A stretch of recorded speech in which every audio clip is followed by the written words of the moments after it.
iondolewe katika ukuu wako. Mungu amekupa ukuu, amekupa enzi, amekupa mamlaka, amekupa kutawala na kumiliki. Wewe ambaye umekwisha kuokoka, umezaliwa mara ya pili kupitia neno lake na kuoshwa na kutakaswa kupitia damu ya Yesu Kristo. Hivyo jilinde, jitunze, kesha ukiomba, ukiutafuta uso wa Mungu, kwa kuwa yeye yuko pamoja nawe.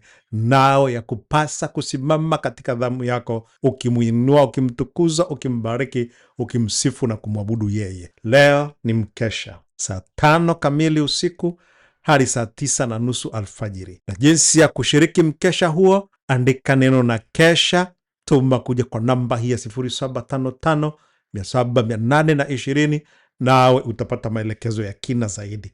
Na ikiwa haujaokoka, ni vema ukaokoka kwanza kwa kufungua simu yako eneo la message, ukaandika neno kuokoka, tuma kwa namba hii ya 0755 700 nawe utapokea maelekezo mazuri kabisa ni kwa jinsi gani unaweza kuokoka mahali popote ulipo katika nchi ya Tanzania, na hatimaye sasa ujifunze uwe na maisha yenye ushindi, baraka, amani na kibali, na Mungu akutokea na kukuonekania. Tukiangalia maandiko ya siku hii ya leo katika kile kitabu cha Ayubu, ile sura ya 34 na mstari wa 20, Biblia inasema, hufa ghafla hata usiku wa manane, watu hutikisika na kwenda zao, nao mashujaa huondolewa pasipo mkono wa mtu. Mstari huu wa 20 katika Ayubu 34 ni mstari wa kutafakari kwa kina na kwa mapana, kwa sababu umebeba siri nyingi nzito. Anapozungumza habari ya watu hufa ghafla, huwa usiku kunakuwa na mashambulio mengi, tunaita heart attack, mashambulio ya moyo, kuparalyze au stroke zile za ghafla. Lakini kitu kingine, mashambulizi ya giza ni mengi sana. Kazi nyingi za Ibilisi na mawakala wake hufanyika usiku. Hii inatufundisha nini? Inatufundisha kujenga imaya ya ulinzi, tunaita internal and external security.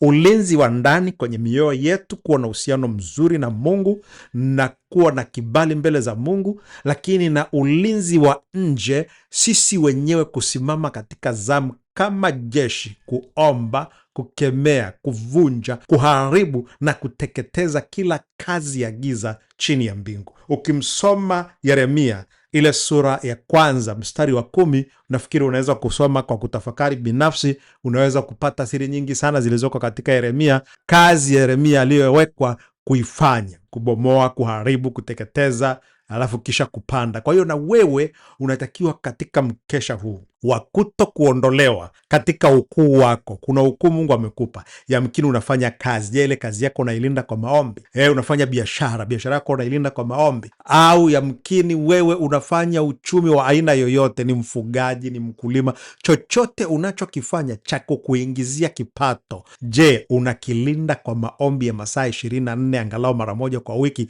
na kwa mkesha?